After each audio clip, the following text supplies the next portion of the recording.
ఎలా ఉన్నారు? మీ అందరితో చాలా మాట్లాడడం చాలా సంతోషంగా ఉంది.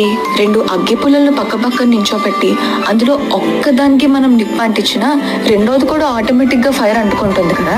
కరెక్ట్ గా చెప్పాలంటే మొదటి అగ్గి పుల్లలో రాజబడిన నిప్పు వల్ల రెండో అగ్గి పుల్ల దాని ప్రమేయం లేకుండానే నిప్పు అంటుకుంటుంది.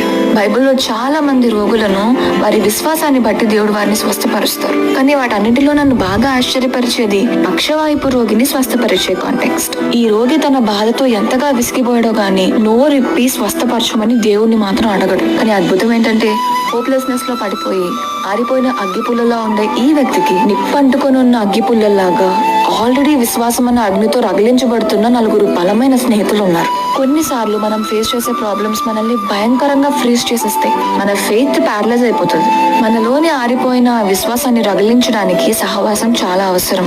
మన ఆత్మీయ జీవితంలో మనం ఎవరితో సహవాసం చేస్తున్నాం అనేది చాలా ఇంపార్టెంట్. ఆ 4 స్నేహితుల సహవాసం ఆ రోగి జీవితాన్ని ఎంతగా మార్చిందంటే, నువ్వు లేచి నీ పరుపెత్తుకొని నడవమని యేసు చెప్పినప్పుడు కేవలం తన కాళ్ళు మాత్రమే కాదు, ఎక్కడో మూల పడిపోయిన తన విశ్వాసం కూడా కదిలించబడింది.